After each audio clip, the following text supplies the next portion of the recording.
கடை வாசல்ல பணத்தை தூக்கிட்டு போய் போட்டுட்டு பணம் கேட்டு மிரட்டுற காமெடி எல்லாம் நாம சினிமாவில் தானே பார்த்துருப்போம்.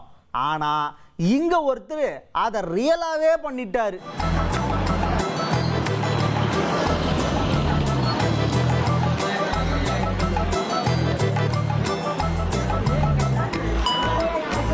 பாகுபலி ரேஞ்சுக்கு அண்ணன் தோல் மேல ஒரு மூட்டையை தூக்கி போட்டு போறாரு. அது ஒன்றும் சாதாரண மூட்டை இல்லை, அது ஒரு எலும்பு கூடு.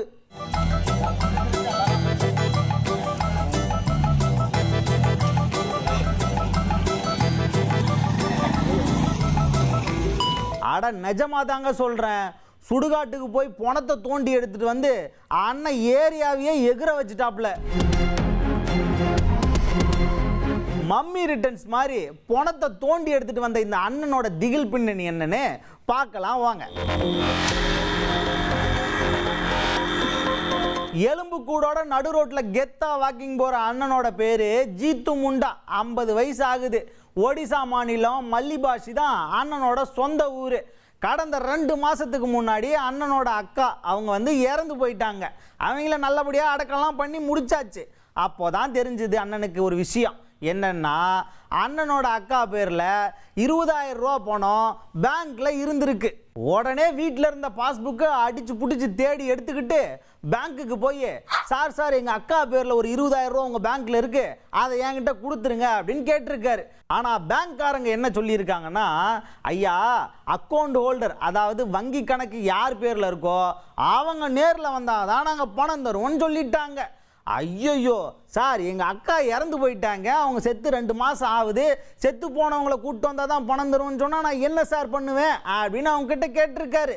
சரி கவலைப்படாதீங்க, நீங்கள் போய் அவங்களுக்கு ஒரு டெத் சர்டிஃபிகேட் வாங்கிட்டு வாங்க, நாங்கள் அதுக்கான பணத்தை கொடுத்துட்றோம் அப்படின்னு சொல்லி ஒரு ஐடியா கொடுத்துருக்காங்க வங்கி அலுவலர்கள். ஆனால் அந்த டெத் சர்டிஃபிகேட் பற்றியெல்லாம் ஒன்றுமே தெரியாத நம்ம அண்ணன் ஜீத்து முண்டா என்ன பண்ணியிருக்காருன்னா, சார் எனக்கு இந்த சர்டிஃபிகேட்லாம் ஒன்றும் தெரியாது, அவங்க தான் எங்கள் அக்கா, அதுக்கு சாட்சி நான் தான், தயவு செய்து அந்த 20,000 ரூபா பணத்தை கொடுத்தீங்கன்னா அப்படியே போயிடுவேன் அப்படின்னு சொல்லிட்டு கடந்த 2 மாசமா காலையில் 9 மணியிலிருந்து ஈவினிங் 5 மணி வரைக்கும் விடாமல் போக்குவரத்து பண்ணி வங்கிக்காரங்களை ரொம்பவே டார்ச்சர் பண்ணியிருக்காரு.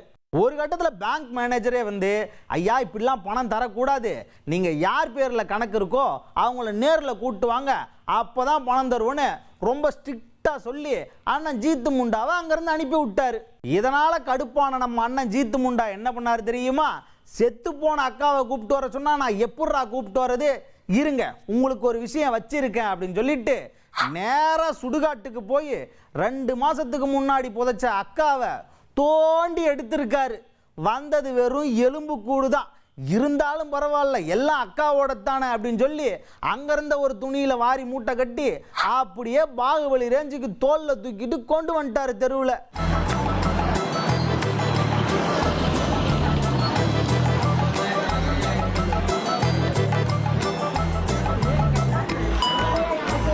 இந்த எலும்பு கூடு மூட்டையை பார்த்துட்டு தெருவுக்காரங்கெல்லாம் திகைச்சு போய் நிற்க நேரா பேங்க்குக்கு போய் பேங்க் மேனேஜர் டேபிள் மேலேயே மூட்டையை விரிச்சு கொட்டிட்டாரு. சார் பார்த்துக்குங்க, இவங்க தான் எங்கள் அக்கா, 2 மாதத்துக்கு முன்னாடி செத்து போனவங்க, தெரியுதா, வந்துட்டாங்கல்ல, இப்போ கொடுங்க பணத்தைன்னு தடாலடியாக போட்டிருக்காரு. இதை பார்த்த பேங்க்ல இருந்தவங்க, யார் சாமி இவரு, முண்டாவா இல்லை ஜண்டாவா, இப்படி எலும்பு கூடோட எடுத்துட்டு வந்து விளையாடிக்கிட்டு இருக்காரு, போலீஸை கூப்பிடுங்கப்பா அப்படின்னு போலீஸை வர வச்சிருக்காங்க. போலீஸ் வந்ததும் இவர் என்னப்பா வில்லங்கமா பண்ணிக்கிட்டு இருக்காரு அப்படின்னு சொல்லி கடுப்பான போலீஸார், சார் ஜீத்து முண்டா சார், நீங்க இங்க வாங்க, தயவு செய்து உங்க அக்காவை திரும்ப போய் அதே இடத்துல அடக்கம் பண்றீங்க, உங்களுக்கான பணத்தை நாங்க ஏற்பாடு பண்ணி வாங்கி கொடுக்குறோம், தயவு செய்து அந்த எலும்பு கூட தூக்கிட்டு போயிடுங்க சார்னு போலீஸார் கெஞ்சாத குறைய கெஞ்சி அண்ணன் ஜீத்து முண்டாவை அனுப்பி வச்சிருக்காங்க. அவரும் திரும்ப அக்காவை அடக்கம் பண்ண கையோட பணம் 20,000 வாங்குறதுக்கு வெயிட் பண்ணிக்கிட்டு இருக்காரு.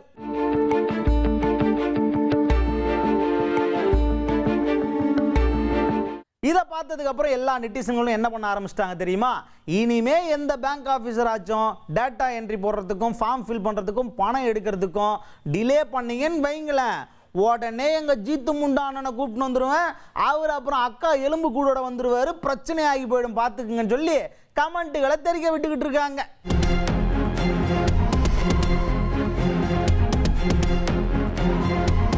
எப்படி கதை திகிலா இருந்துச்சா? இதே மாதிரி பல கலக்கலான கண்டென்ட்டுகளோட உங்களை வந்து சந்திக்கிறேன். அது வரைக்கும் டாடா பை சொல்லிக்கிறது நான் உங்கள் அருண் பாண்டியன்.